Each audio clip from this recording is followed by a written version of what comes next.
like to take it slow homestead. I'm Carol, and as you can see in the background, there are the winter sowing jugs. The other day I peeked in there and I saw one broccoli plant that has sprouted.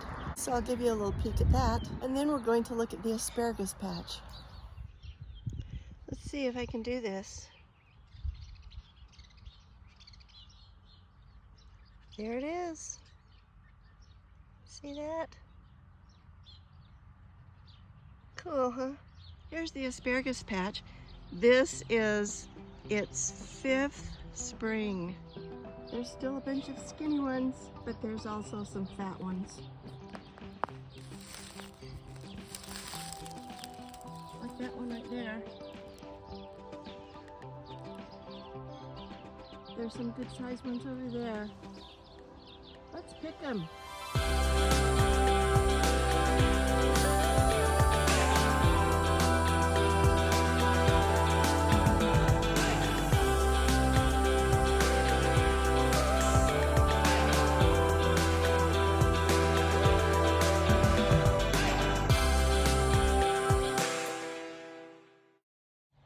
There they are. That's what I got today.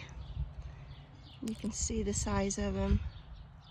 There were a couple of them, and when I picked them, I broke them in half. This is one, but I have the top part in here somewhere.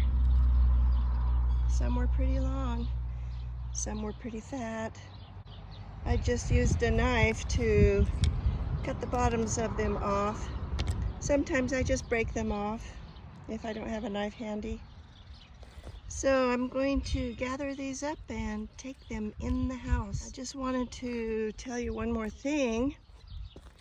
The reason why I have all of last year's dead asparagus still standing here is to protect the new shoots when they start coming up during the colder weather. So now that it's warming up, I can get rid of all these old dead ones from last year. So I'll be doing that.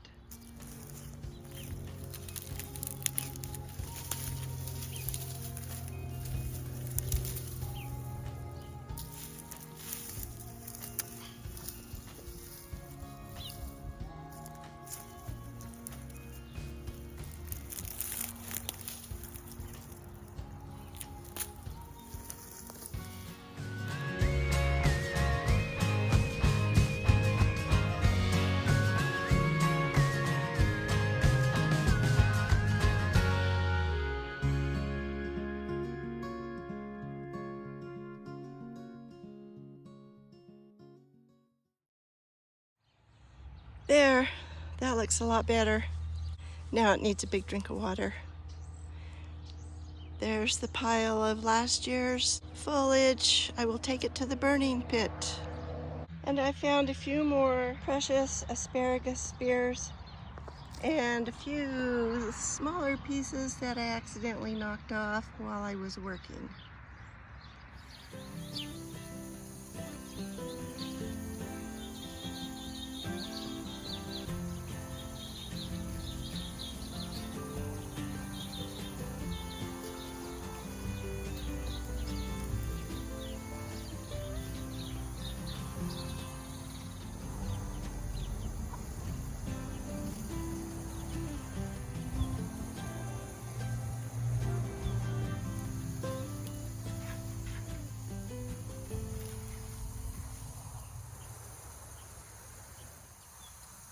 It's a couple of days later and I'm out here picking asparagus again. It's been growing really well this spring, and it seems like I'm out here picking it about every 2 or 3 days. That's great. We'll pick another handful today. I've been cooking it with garlic. Oh boy, it's really good that way. Garlic and olive oil. There's a really big fat one right there.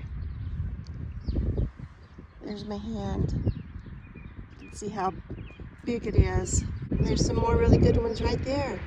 There's one over there that's also pretty big. Nice.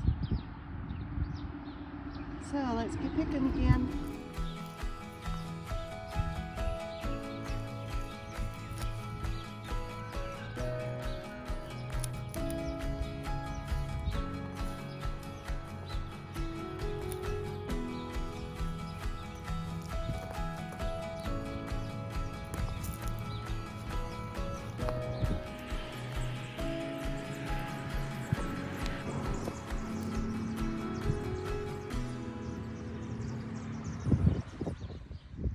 There's some of the longer ones right there.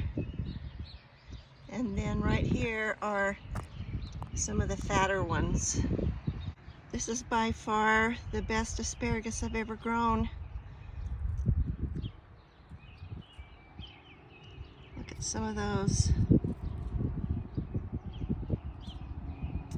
So great. The trick with growing great asparagus is really no trick at all. You just have to get them planted. And then you take care of them and you wait for a year, and then another year, and then another year, and every year they get a little bit thicker. So let me show you how they look in my backyard. Remember the strawberry asparagus patch that I planted in the sections with a decorative rock in between? That was a lot of work. But you know what? The asparagus is continuing to grow, and I'll show it to you.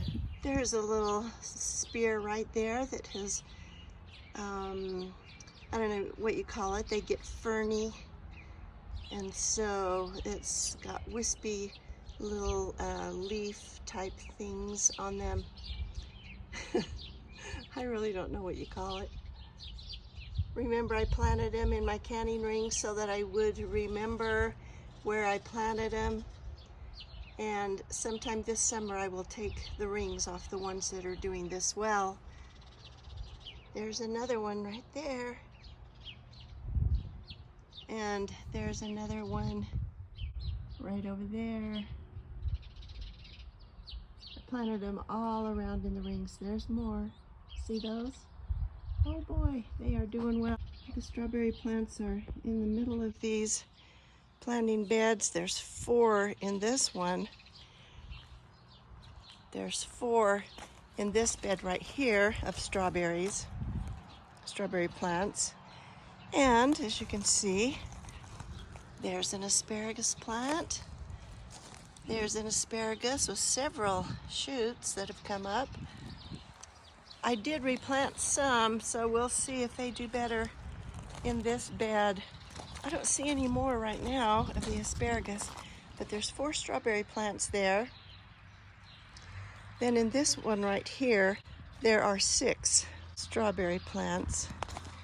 And there's an asparagus right there, strawberry behind it. And I replanted several of the asparagus in this bed also. It looks like there's a tiny one coming up right there, and right there, and another one right there. Oh, there's one right over there too. Let's see if I can zoom in a little bit on that one. Yeah, another one there. And like I said, 6 strawberry plants in that bed. And then in the largest bed, there are 10 strawberry plants. They're doing quite well. They spread last year and they're continuing to do well this year. I'm excited about that. And the asparagus, I had to replant some in here also, but they're coming up. Look at that one right there.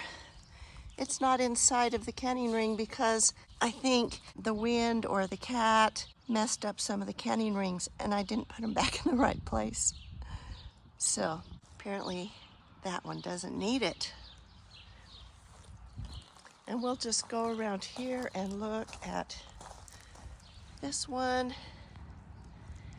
That asparagus is looking good. Strawberries behind it. There's another one right here. See, this is just their 2nd year, and for some of these, it might be their 1st year because these might be some that I replanted. I didn't mark the ones that I replanted. There's one right there. One right there. I think this is the 2nd year on those. They look a little different than the 1st year.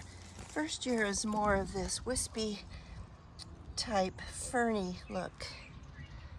Asparagus fern. And then this must be second year. Same with that one. And there's a few more down along there. So, yay, I'm excited. And also, I wanted to let you know, I may have mentioned it before, but the strawberries that did the best for me last year from these new little plants were called Fort Laramie. So maybe that variety will also do well for you. So if you like asparagus, then get some planted. You can plant crowns, you can plant little starts, or you could plant seeds. Either way, they take their time in growing, but it happens. And when it happens, you will be glad that you have asparagus growing in your garden.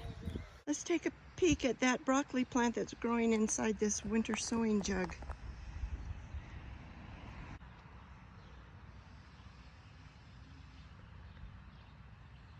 Aha, there it is. A little bit bigger than the other day. That's fun. No seeds came up in the other jug, at least not yet. I'm going to show you how the peas are doing. Those two rows right there, all the way down along the fence there, on both sides. They're doing very well. Let's go look at the other ones. Here are the ones I planted around those tomato cages. They are doing well. There's cage number 2. And there's cage number 3. I planted some on the inside and some on the outside of the cages, if you remember. And they're doing really well. And then this is where I planted some on either side of this wire fence thing. It was like a tomato cage. I've used it as a tomato cage before, or a couple of tomato cages. And then I just opened them up, hooked them together, and planted these peas on each side.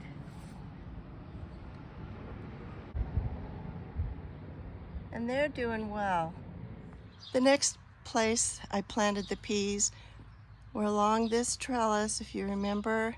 There are a few bare spots, but for the most part, they're doing well. And the very last place that I planted the last of my peas was right here in this little spot. Just a little space here, and I thought, well, that looks like the right amount of space for the rest of these seeds.